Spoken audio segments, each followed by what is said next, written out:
오늘 은혜 받을 하나님 말씀은 아모스서 1장 오늘은 9절부터 15절을 보겠습니다. 여호와께서 이와 같이 말씀하시되 두로의 서너 가지 죄로 말미암아 내가 그 벌을 돌이키지 아니하리니 이는 그들이 그 형제의 계약을 기억하지 아니하고 모든 사로잡은 자를 에돔에 넘겼음이라. 내가 두로성에 불을 보내리니 그 궁궐들을 사르리라. 여호와께서 이같이 말씀하시되 에돔의 서너 가지 죄로 말미암아 내가 그 벌을 돌이키지 아니하리니 이는 그가 칼로 그의 형제를 쫓아가며 국류를 벌이며 항상 맹렬히 화를 내며 분을 끝없이 품음이라.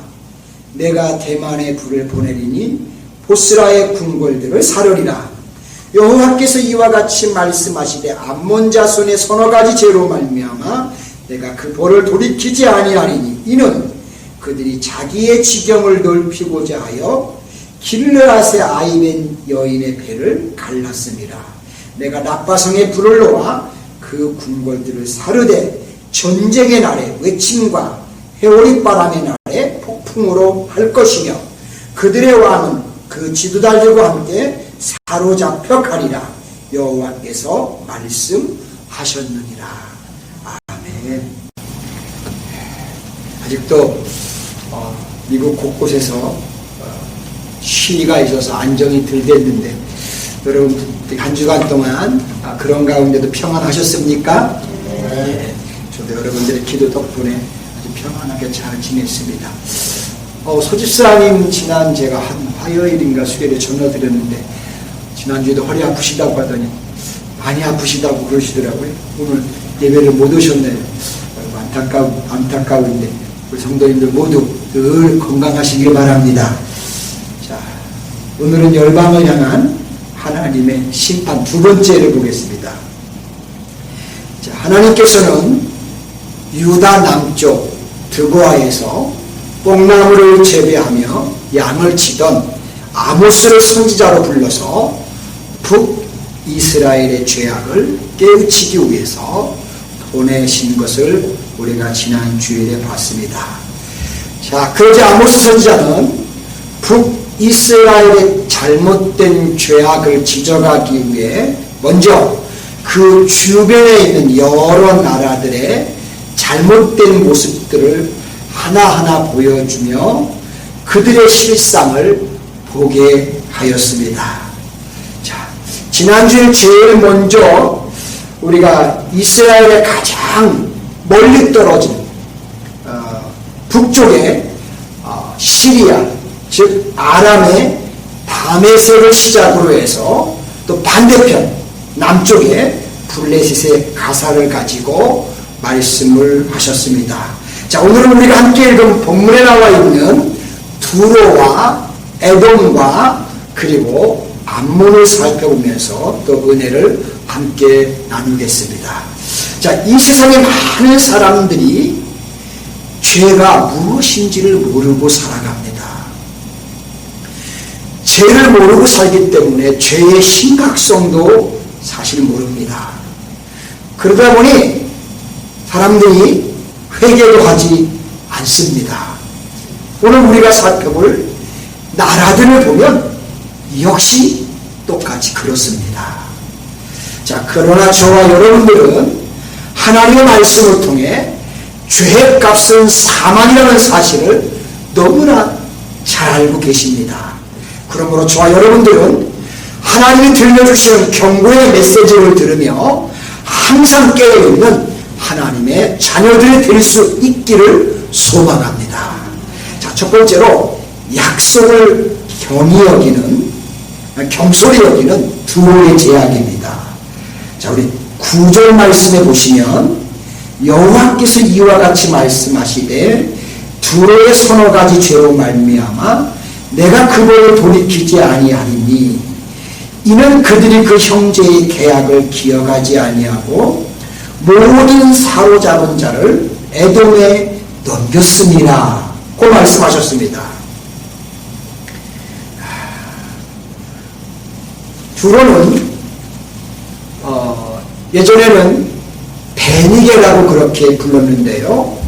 북쪽 이스라엘 위쪽에서 지중해 바다에 이렇게 육지하고 한 4, 5km 떨어져서 섬인데요. 있었던 그런 나라입니다. 지금의 나라로 말하면 레바논에 해당한다고 할 수 있습니다. 두로는 지중해 푸른 바다를 보면서 해상무역의 중심지로서 상업이 발달해서 굉장히 매우 부유했던 나라 중에 하나였습니다. 아모스 선지자는 이 두로에 대해서 서너 가지로 죄로 말미암아 그 벌을 돌이키지 아니하겠다고 했지만 또 역시 여기도 보면 두 가지 죄를 지적하는 것을 봅니다. 하나는 뭐였냐면 형제의 계약을 기억하지 않고 그걸 파기해버린 것과 또 다른 하나는 블레셋 사람들처럼 사람을 사로잡은 자들을 에돔에 팔아넘기는 인신매매를 자행했습니다. 자, 두로는 형제의 계약을 기억하지 아니했다라고 했는데 이것은 이스라엘과 맺은 계약입니다. 자, 형제의 계약이란 다윗 왕과 솔로몬 왕 때 두로와 이스라엘이 관계가 너무나 돈독했기 때문에 그 돈독한 관계를 뜻하는 것이 바로 형제의 계약이라는 말입니다. 열왕기상 9장 13절에 보시면 두로의 히람이 솔로몬을 향해서 뭐라고 했냐면 내 형제여 라고 했는데 여기서 유래한 말이기도 합니다. 자, 실제로 다윗과 솔로몬 왕 때는 두로와 이스라엘 사이가 정말 너무너무 형제 이상 가깝게 지내면서 좋았습니다. 열왕기상 5장 9절 12절에 보시면 내 종이 레바논에서 바다를 운반하겠고 내가 그것을 바다에서 뗏목으로 엮고 당신이 지정하는 곳으로 보내고 거기서 그것을 풀림이 당신은 받으시고 내 wol을 이루어 나의 궁정을 위하여 음식물을 주소서 하고 솔로몬의 모든 원대로 백향목 제목과 잣나무 제목을 주매 솔로몬이 히람에게 그의 궁정의 음식물로 밀 2만 고루와 맑은 기름 20고루를 주고 해마다 그와 같이 주었더라. 여호와께서 그의 말씀대로 솔로몬에게 지혜를 주심으로 히람과 솔로몬이 친목하여 두 사람이 함께 약조를 맺었더라라고 했습니다. 유다에 있는 이스라엘에 있는 솔로몬이나 그의 아버지 다윗과 히람은 이렇게 사이가 얼마나 좋았는지 서로에게 물품을 주면서 서로를 돕고 서로의 일에 함께 협력하는 형제 이상으로 이렇게 가까이 지냈다는 이야기입니다. 자, 그뿐만 아니라 또 솔로몬이 성전을 지을 때 히람이 사람을 보내서 물심양면으로 도와주었습니다. 자, 그러자 솔로몬 왕이 고맙다고 열왕기상 9장 11절에 보시면 갈릴리에 이스라엘 땅에 있는 갈릴리 땅에 성읍 20곳을 히람에게 그냥 줍니다. 이런 두루왕 히람이 솔로몬에게 그 온갖 것을 소원대로 백향목과 잣나무와 금을 제공했기 때문에 솔로몬도 히람에게 갈릴리 지역의 성읍 20개를 공짜로 그에게 주었다고 합니다. 정말 형제 이상으로 친했다는 것을 우리가 알 수가 있습니다. 그러나 시간이 지나면서 이 두로와 형제가 됐던 이스라엘이 그만 어떤 일이 벌어지느냐, 형제의 계약을 저버리고 전쟁의 포로가 된 이스라엘 백성들을 사가지고 에돔 멀리, 아주 저 반대편이죠, 에돔 멀리 그 나라에 이스라엘 백성들을 잡아서 팔아 넘기는 이런 일을 자행하고 맙니다. 자, 지난번에 우리가 블레셋을 보면서 인신매매에 관해서 한번 말씀드렸기 때문에 지나가겠는데요.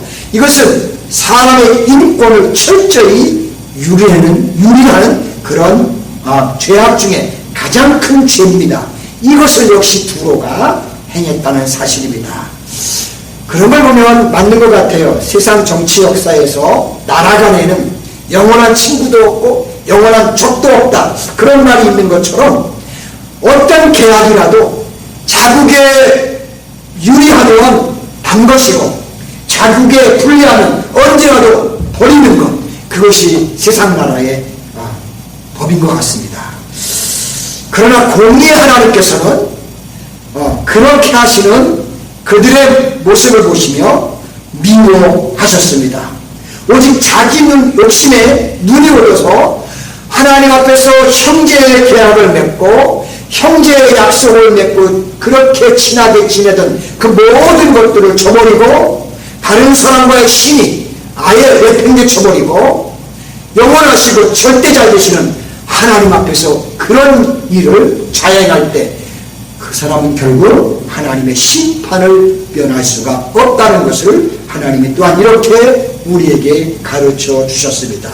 자, 하나님은 10절에 보시면 내가 두로 손에 불을 보내리니 그 궁궐들은 사르리라 라고 그렇게 말씀하셨습니다. 이 말씀과 같이 실제로 인류 역사 가운데 이 두로는 헬라 제국을 일으켰던 알렉산더 대왕으로부터 완전히 멸망을 당합니다. 제가 성경과 고대 5대 제국이라는 책을 읽는데 알렉산더 대자가 이곳을 와가지고 원래 바다에서 떨어져 있으니까요, 길이 없잖아요.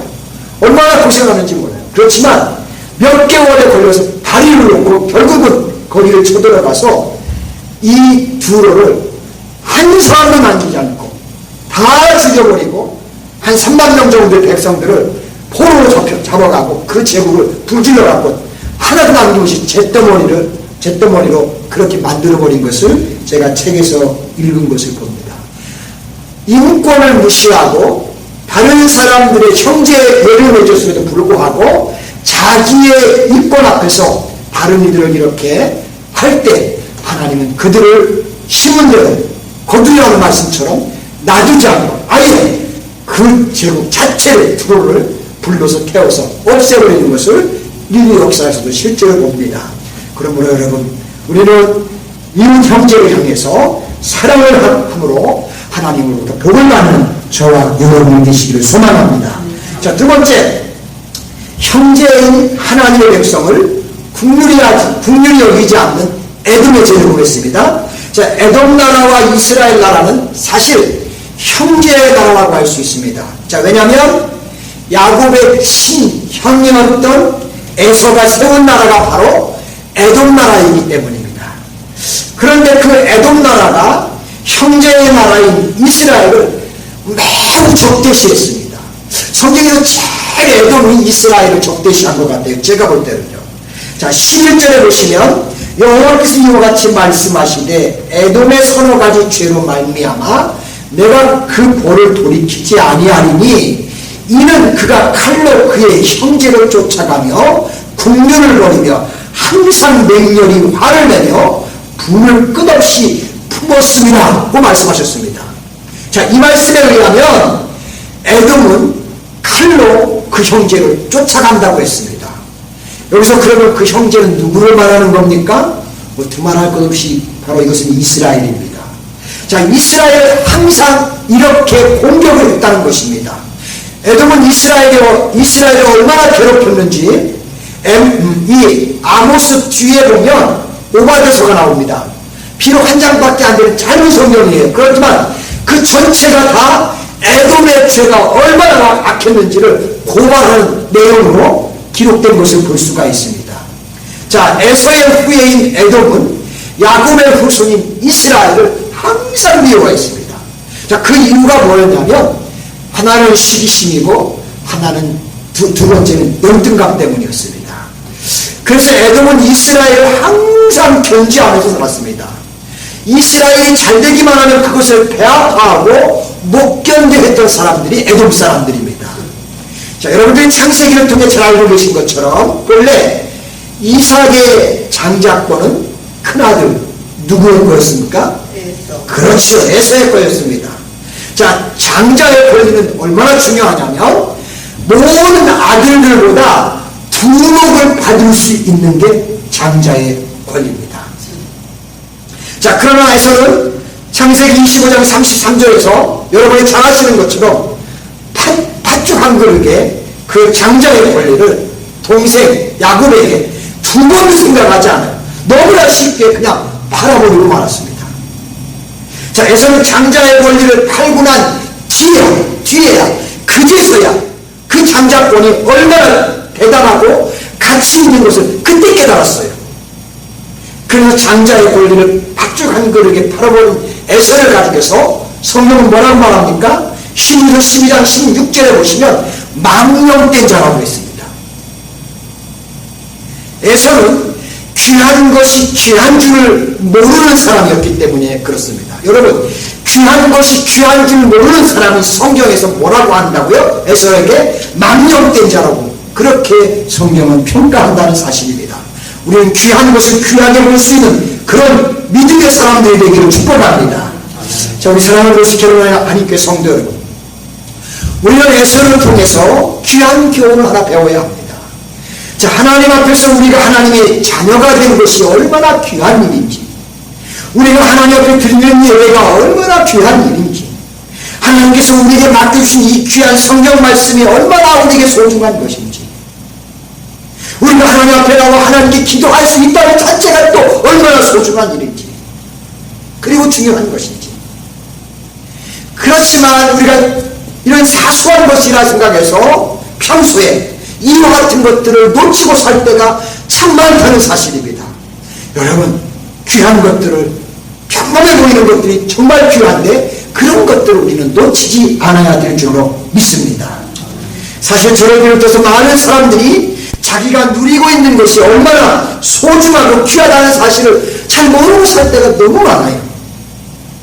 없어지고 난 뒤에, 그리고 나서 그 뒤에 그것이 귀하다는 것을 늦게서야 깨닫고 하소연합니다. 이것이 바로 에서의 죄였습니다. 하나님이 그렇게 귀한 것 주셨는데 그 귀한 것 다 없어지고 난 뒤에 그때서야 늦었다고 후회한 에서, 바로 그게 에서입니다. 만약 장자권을 잃어버리고 난 다음 에서가 그렇다면 다시 하나님 앞에 순종하는 모습으로 나와 또 다른 하나님의 은혜를 구하고 나갔으면 좋으려나 그는 그러지를 못했어요. 잃어버린 것에 대해서만 포커스가 집중이 돼서 그냥 안타까움을 가지고 내 것 뺏어간 저 야곱, 저 이스라엘, 저놈 하면서 늘 그 마음에 그의 품고서, 야곱을 품고서 그렇게 이 에서는 일생을 살아갑니다. 이스라엘을 바라보면서 항상 원망하고 항상 저주하고 질투했습니다. 16절 중반에 보시면 그가 나중에 어디까지 가냐면 그 원망이 그가 칼로 그의 형제를 쫓아가며 국류를 벌이며 항상 맹렬히 화를 내며 불을 끝없이 품었음이라고 그렇게 아모스 선지자가 말씀하고 있는 걸 봅니다. 여러분, 이스라엘 역사 가운데 보면 이스라엘 백성들이 출애굽을 해서 가나안으로 가는 여정 중에 에돔을 지나려고 합니다. 근데 에돔이 어떻게 합니까? 길을 비켜주질 않아요. 자, 그때 민수기 20장 18절 21절에 보시면 이르되 너는 지나가지 못하려 하고 에돔 왕이 많은 백성을 거리려고 나와서 강한 손으로 막으니 에돔 왕이 이같이 이스라엘의 그 영토를 지나가는 용서하지 아니하므로 이스라엘이 그들에게서 돌이키니라 라고 한 것을 봅니다. 다른 데하고는 다 싸워서 이겼지만 형제의 나라라고 생각해서 이스라엘은 길을 막자 그래 하고 싸운 게 아니라 어떻게 했다고요? 그냥 싸우지 않고 피해서 돌아갔다고 성경에 이렇게 민수기에 기록하고 있는 것을 봅니다. 자, 그뿐만 아니라 바벨론의 느부갓네살 왕이 이스라엘을 침공했을 때 이 에돔 나라가 어떻게 했느냐, 함께 더불어서 같이 약탈하는 일에 함께 일삼았습니다. 욥기서 1장, 오바댜서 1장 10절 15절에 보시면 어떻게 했는지 거기 자세히 기록했는데 한번 제가 읽어볼게요. 내가 내 형제 야곱에게 행한 포악으로 말미암아 부끄러움을 당하고 영원히 멸절된다. 내가 멀리서 던 날 곧 이방인이 그의 재물을 빼앗아가며 외국인이 그의 성문에 들어가서 예루살렘을 옥교에 죄를 뽑던 날에 너도, 즉 어디도? 예, 에돔도 그들 중에 한 사람같이 같았느니라. 내가 형제의 날 곧 그 재앙의 날에 반발할 것이 아니며 유다 자손이 패망하는 날에 기뻐할 것이 아니며 그 고난의 날에 내가 입을 크게 벌릴 것이 아니며 내 백성이 환난을 당하는 날에 내가 그 성문에 들어가지 않을 것이며 환난을 당하는 날에 내가 그 고난을 방관하지 않을 것이며 환난을 당하는 날에 내가 그 재물의 손을 대지 않을 것이며 내 거리에 서서 도망하는 자를 막지 않을 것이며 고난의 날에 그 남은 자를 원수에게 넘기지 않을 것이라. 여호와께서 만국을 벌할 날이 가까웠으나 네가 행한 대로 너도 받을 것인즉 네가 행한 것이 네 머리로 돌아갈 것이라. 조금 전에 읽은 것처럼 에돔이 이와 같이 이스라엘이 어려움을 당할 때 같이 오히려 동조하면서 이들을 죽이는 일에 하나가 되어서 함께 이런 악행을 저질렀다고 성경은 말합니다. 근데 하나님은 뭐라고 말씀하십니까?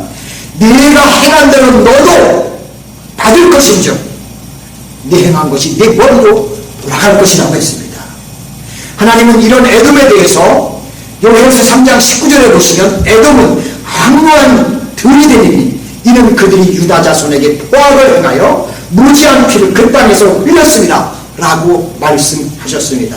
그러므로 여러분, 형제를 학대하는 죄는 성경에서 밝히는 대로 멸망이라는 사실입니다. 심은 대로 거둔다는 말씀은 진리가 아닐 수가 없습니다. 자, 우리 사랑하는 교회, 우리 교회 성도 여러분, 시편 133편 1절로 3절에 보시면 보라, 형제가 연합하여 동거함이 어찌 그리 선하고 아름다운고 머리에 있는 보배로운 기름이 수염 곧 아론의 수염에 흘러서 그 옷깃에 내림같고 헐몬의 이슬이 시온의 산들에 내림같도다. 거기서 여호와께서 복을 명령하셨나니 곧 영생이로다. 아멘.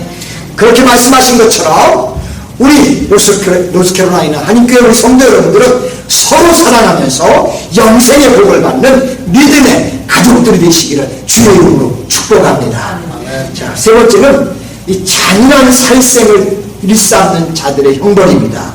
자, 이제 암몬 족속인데요. 암몬 족속은 아브라함의 조카 롯의 후손으로서 혈통적으로 본다면 이스라엘하고 가까운 친족이라고 할 수 있습니다. 왜냐하면 암몬은 창세기 19장 38절에 보시면 롯에게 두 딸이 있었는데 그 중에 작은 딸이 아버지로 말미암아 낳은 벤암미라는 아들로부터 이 암몬이 시작됩니다. 그렇기 때문에 가까운 아주 친족 중에 또 친족이라고 할 수 있습니다. 자, 그래서 하나님은 이스라엘 백성들에게 암몬에 대해서 신명기 2장 19절에서 그들을 괴롭히지 말고 그들과 다투지도 말라고 하셨습니다. 그래서 이스라엘 백성들이 가나안을 향해서 행진해 갈 때 암몬 땅은 점령하지 않고 피해서 지나갑니다. 하나님은 그렇게 말씀하셨기 때문에 아예 거기는 그냥 피해서 또 지나갔던 것을 봅니다. 하지만 암몬 족속들은 매우 잔인한 사람들이었어요. 자기들의 목적을 위해서라면 어떤 만행도 서슴지 않고 자행을 했어요. 자, 암몬 사람들은 오늘 본문 13절 중간에 보세요. 그들이 자기의 지경을 넓히고자 하여 길르앗의 아이된 여인들의 배를 갈랐습니다 라고 한 것처럼 이스라엘을 침략하되 정말 인간의 탈을 수고는 가리할 수가 없는 극단적인 잔악한 잔인한 일을 서슴지 않고 이 사람들이 자행했던 이런 모습을 오늘 성경 말씀을 통해 보게 됩니다. 여러분, 제가 여러분들에게 지난주에 잠시 말씀드린 것처럼 이스라엘 영토 가운데 가장 가치 있는 땅이 어디라고 했어요? 요단 동편 길르앗 땅이라고 했습니다. 왜냐하면 이 길르앗 땅, 이 길르앗 나뭇은 풍요로움의 상징이기 때문입니다. 말씀드렸죠? 그래요. 풍요로움의 상징이에요. 그래서 이 길르앗은 고대사에 보면 전쟁에서 굉장히 중요한 군사 요충지였어요. 이 길르앗을 누가 장악하느냐에 따라서 패권의 향방이 좌우가 됐습니다. 자, 길르앗은 여전히 지금도 오늘날도 똑같이 시끄러운데요. 여러분, 바로 거기가 어디입니까? 이스라엘의 유명한 골란구원, 바로 그 지역이 길르앗이에요. 지금도 역시 마찬가지잖아요. 자, 암몬은 이스라엘 지파 중에서 특별히 갓과 루벤과 므낫셋 반쪽 지파가 살고 있던 이 길르앗 국경을 같이 하면서도 항상 길르앗이 자기들의 영토라고 주장을 하면서 늘 이스라엘을 도전하고 이스라엘을 괴롭혔습니다. 자, 그래서 하나님은 14절 15절을 보세요. 내가 나빠성에, 이것은 길르앗의 수도입니다. 나빠성에 불을 놓아 그 궁궐들을 사르되 전쟁의 날에 외침과 해오리 바람의 날에 폭풍으로 할 것이며 그들의 왕은 그 지도들과 함께 사로잡혀 가리라 여호와께서 말씀하셨느니라고 했습니다. 자, 이 말씀은 나빠성이 어떻게 원수들의 침략을 받아 멸망해서 완전히 황폐해질 것을 선포하신 말씀입니다. 에스겔 선지자도 똑같이 예언했는데요. 에스겔 선지자도 예언해보면 에스겔 25장 5절로 7절에서 내가 나빠를 낙타의 우리로 만들며 암몬 족속의 땅을 내가 양떼가 눕는 곳으로 삼은즉 내가 주 여호와인 줄을 너희가 알리라. 주 여호와께서 이같이 말씀하셨느니라. 내가 이스라엘 땅에 대해 손뼉을 치며 발을 부르며 마음을 다하여 멸시하며 즐거워하였나니 그런즉 내가 손을 내어 높여서 너를 다른 민족에게 넘겨주어 노략을 당하게 하며 너를 만민 중에서 끊어버리며 너를 여러 나라 가운데서 패망하게 하여 멸하리니 내가 주 여호와인 줄 너희가 알리라 라고 말씀하십니다. 실제로 이스라엘 땅이 황무해지고 하나님의 성전이 파괴될 때 보면, 그리고 유다 족속이 바벨론으로 포로 잡혀가잖아요. 잡혀갈 때 어떻게 하느냐, 그들이 기뻐하면서 심지어 손뼉을 치면서 발을 굴리면서 야 좋다, 저 우리 원수들 이스라엘이 형제의 나라임에도 불구하고 야 이스라엘이 지금 바벨론에 포로로 잡혀간다 하면서 손뼉을 치며 좋아한다고 합니다. 사랑하는 우리 성도 여러분, 나라가 망해서 사람들이 포로로 잡혀가고 노예로 지금 질질 끌려가는데 어떻게 인간의 탈을 쓰고 이렇게 좋아하면서 박수를 치면서 발을 굴리면서 이해할 수 있겠습니까? 하나님은 그런 암몬 사람들의 잔인한 모습을 바라보면서 그들의 수도였던 나빠를 어떻게 만들어 버리시겠다고요? 약대의 우리로 만들고 심지어 암몬 족속의 땅을 양우리가 눕는 곳으로 삼겠다고 말씀하셨습니다. 뿐만 아니라 하나님은 암몬에 대해 너를 다른 민족에게 붙여 노략질 당하게 하며 너를 만민 중에 끊어버리며 너를 열국 중에서 패망케 하고 멸망시키겠다고 하셨습니다. 저는 이 말씀 보면서요 너무나 두렵고 떨리지 않을 수가 없었습니다. 자, 그 후에 하나님 말씀하신 대로 암몬의 수도였던 나빠성은 바벨론의 느부갓네살 왕의 침략을 받아서 완전히 폐허가 되고 두로처럼 여기도 불바다가 되어버렸습니다. 지금은 에스겔 선지자의 예언대로 이 아라바에 속한 땅으로서 옛날 흔적은 하나도 없고요. 그저 고고학적인 유적만 남아있을 뿐입니다. 그리고 이스라엘의 그 순례자들이 메카를 향해 찾아가다가 실은 정류장 그 사용하는 곳이 바로 이제 이 암몬의 땅이 되고 말았습니다.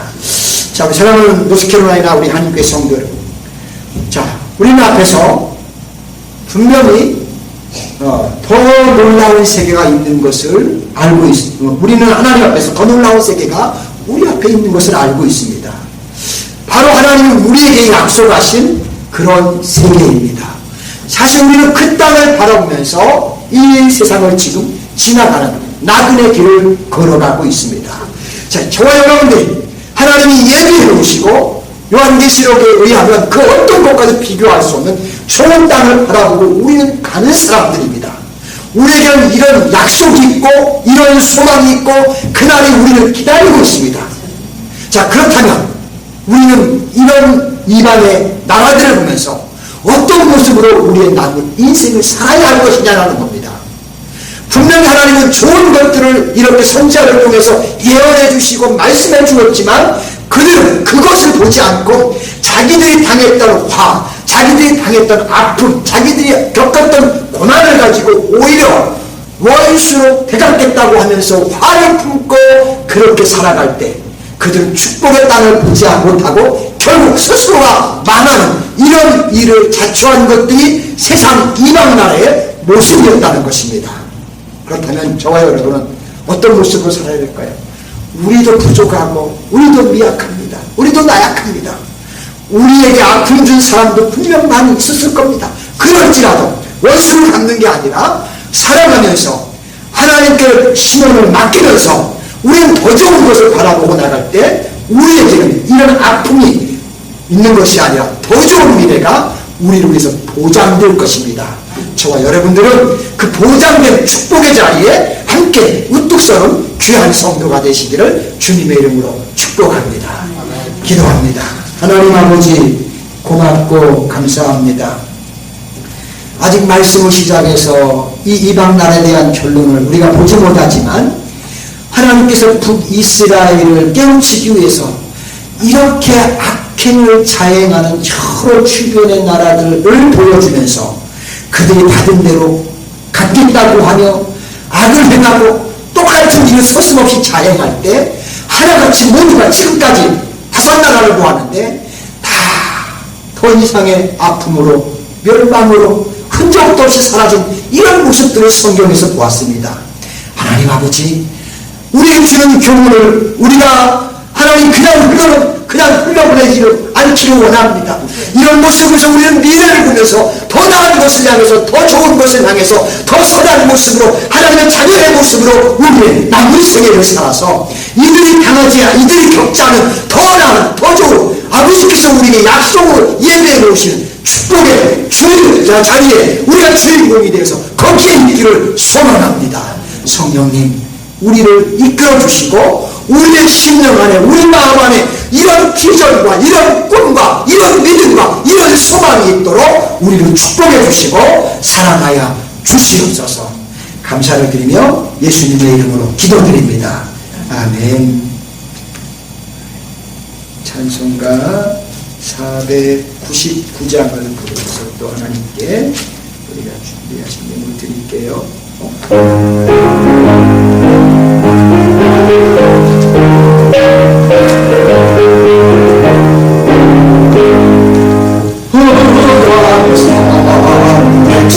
백성들보다 수많은 죄 영면만을 거룩한 주의 몸 들고 생명을 구원하는 주로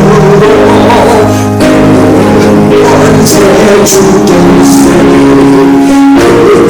권세 주께 있으니 너는 가서 주의 몸 전하라 주가 너 항상 지키리라 구원의 문 넓게 열렸으니 십자가 부르려 일어나라 너희의 힘 하나를 져서 죄악의 쇠사슬을 끊어라 큰 권세 주께 있으니 큰 권세 주께 있으니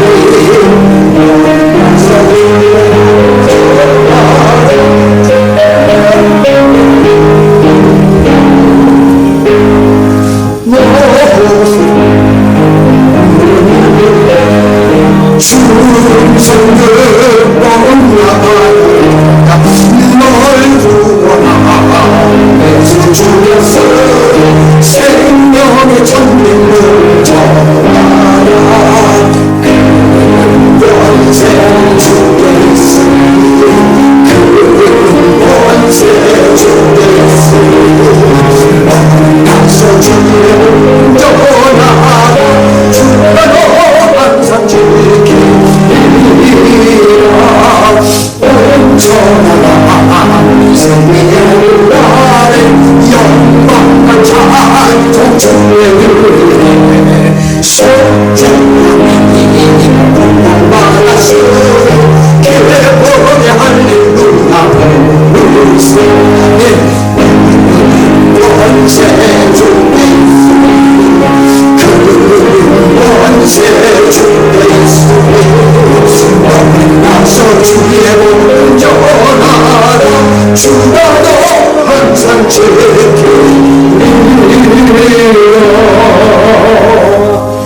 가운데서도 항상 하나님이 저와 우리 교회와 여러분들을 늘 지켜주시기를 소망합니다. 우리 드려진 어머니 기도할게요. 하나님 감사해요. 이 어려운 때에 하나님 코로나와 또 여러 가지 시위로 인해서 인권으로 인해서 많은 소요 사태들이 이 땅에서 지금 펼쳐지고 있습니다. 하나님 그런 어려움 속에서도 하나님이 우리를 불꽃 같은 눈으로 지키시되 머리털 하나 흔들리지 않도록 하나님 불꽃 같은 눈으로 우리를 보호해주시고 보살펴주시니 진심으로 감사를 드립니다. 항상 하나님 우리가 하나님의 생명 쌍이 안에 늘 하나님 쌓여있기를 소망합니다. 하나님께서 우리를 이와 같이 또한 붙드시고 지키시고 이끌어 주시기를 소망합니다. 하나님 오늘도 하나님을 예배하면서 주 앞에 나와 귀한 예물로 주님 앞에 우리의 삶을 대신해서 드릴 수 있도록 표현하게 하셨사오니 진심으로 감사를 드립니다. 하나님 기쁘게 또 받아주시고요. 아버지 우리가 이 땅에 사는 동안 건강 때문에 또 물질 때문에 아니면 이웃 때문에 아니면 직장 때문에 아니면 사람 때문에 아니면 환경 때문에 조금이라도 어려움 당하지 않도록 하나님이 우리를 지켜주시고 보호해 주시기를 기도하며 간구합니다. 특별히 하나님 지난주에 이렇게 교회에 와서 우리 장로님과 또 우리 집사님들 우리 성도님들 뵀을 때 아프신 분들이 있는 모습을 보고 마음이 얼마나 안타깝고 아픈지요. 하나님 우리를 지으신 분이 하나님 아니십니까? 우리를 창조하신 분이 하나님 아니십니까? 우리의 머리털부터 머리부터 발끝까지 구석구석을 세밀하게 보실 수 있는 분이 하나님 아니십니까? 하나님 만져주시옵소서, 터치해 주시옵소서. 주의 그 창조의 손으로 그 주의 능력의 손으로 하나님께서 우리를 만져주셔서 우리의 모든 육체에 우리를 해롭게 하고 우리를 힘들게 하는 모든 질구와 모든 병구들이 떠나가게 하여 주시고 하나님 주시는 강건함으로 우리 남은 인생을 살아갈 수 있도록 하나님 건강에 아버지 복을 허락하여 주시옵소서. 아버지 우리뿐만 아니라 하나님이 우리의 다음 대를 이어서 우리의 삶을 이어갈 후손들을 우리에게 주셨습니다. 자녀들을 주셨습니다. 하나님 우리 자녀들의 동일한 믿음의 복을 계승할 수 있도록 하나님도 축복해 주시고요. 우리의 믿음이 그들에게 가서 더 큰 믿음이 되어서 더 크게 하나님의 역사를 일으킬 수 있는 우리의 귀한 자녀들에게 하나님 우리 자녀들을 축복해 주시기를 기도하며 간구합니다. 어둠의 것들이 세상의 악한 것들이 만지지 못하도록 하나님께서 천군천사로 보호해 주셔서 그들을 통해서 오히려 하나님의 영광, 오히려 하나님의 은혜, 오히려 하나님의 거룩하심을 나타낼 수 있는 거룩한 도구가 되게 우리 자녀들을 세워해 주시기를 기도하며 간구합니다. 아버지 우리 교회도 복을 주시기 원합니다. 하나님 오늘 우리 소집사님 보이지 않습니다. 하나님도 찾아가 주시고요, 위로해 주시고요, 힘 주시고요. 그리고 우리 교회가 하나님 빛을 발할 수 있게 하나님 이곳에 하나님 사람들을 보내주셔서 사람들과 함께 더불어 하나님 나라를 더 완성하게 펼쳐갈 수 있게 우리의 그런 복을 속히 허락해 주옵소서. 예수님의 이름으로 기도합니다. 아멘.